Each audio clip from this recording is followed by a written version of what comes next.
քանի որ հասկացել ենք, որ այս մարդիկ ցնցումների մեջ են ընկնում Սամվել Կարապետյան անունից, եկեք իրենց մի քիչ նորից գցենք ցնցումների մեջ։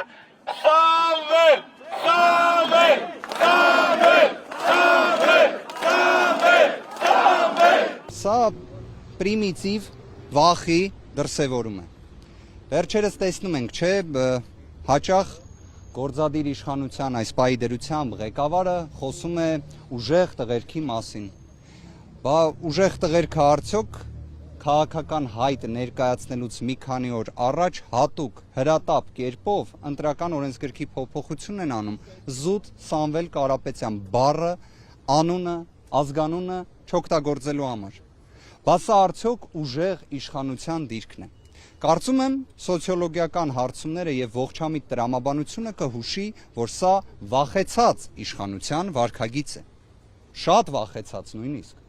Այն աստիճան ապօրինություն է տեղի ունենում, որի նախադեպը չի եղել, որովհետև պայքարել անվանման դեմ, սա իսկապես նորարություն է։ Պատկերացրեք օրենքի նախագծում անցումային դրույթով արձանագրել են, որ այս փաթեթը ուժի մեջ է մտնում հրապարակումից հետո անմիջապես, որ պատկերացնեք այս ձևակերպումը օգտագործվում է ռազմական դրությունների, արտակարգ իրավիճակների, արհավիրքների դեպքում, երբ դա տեղի ունենում։ Հետևաբար օրվա իշխանությունների համար Սամվել Կարապետյանի հետ դաշինք բառերը այդ անձնանունը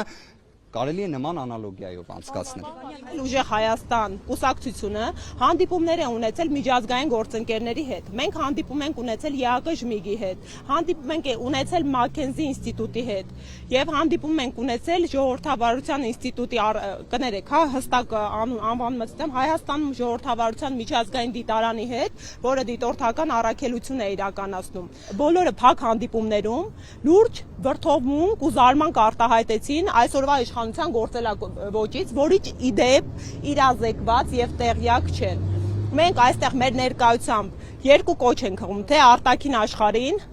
խոսեցին, հա, հիբրիդային հարձակումներից։ Սրանից ավելի բացահայտ օրինակ միջամտության ընտրական գործընթացի չի լինում։ Եվ սա կոչ է նաև մեր քաղաքացուն։ Մենք քաղաքացուն կոչ ենք հղում, որ ինքն է առաջնային աղբյուրը իշխանության եւ պետք է չհանդուրժի կրկին անկախ են հանգամանքից մեզ է սատարում թե որևէ այլ քաղաքական ուժի։ Ես հուսով եմ, որ ազգային ժողովի ընդդիմադիր խմբակցությունները կօգտվեն այդ գործիքակազմի ու համոզմունք ունեն, որ անպայման սահմանադրական դատանում կվիճարկեն այս բացահայտ հակասահմանադրական նախագիծը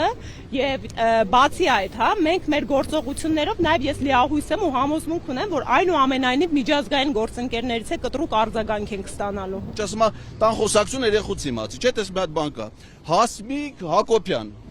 պատգամավոր, ասում էր միգուցե մենք օրենք ընդունենք եւ Սամվել անունով մարդկանց արգելենք մասնակցեն ընտրություններին։ Պարզապես լուրջ է դրանք այդ բանը։ Քննարկումներ եղել է, հիմա ընտրություն օրենք են ընդունել, որով արգելում են Սամվել միջևան նկարների հետ էին պայքարում։ Հիմա կապել են անունի հետ, վաղը այսօր կարող է անձնական տվյալներից կոշիկի ռազմերն ճշտեն, ասեն 42 համար ագնող կոշիկ ունեցող չպիտի ընտրությունների մասնակցի։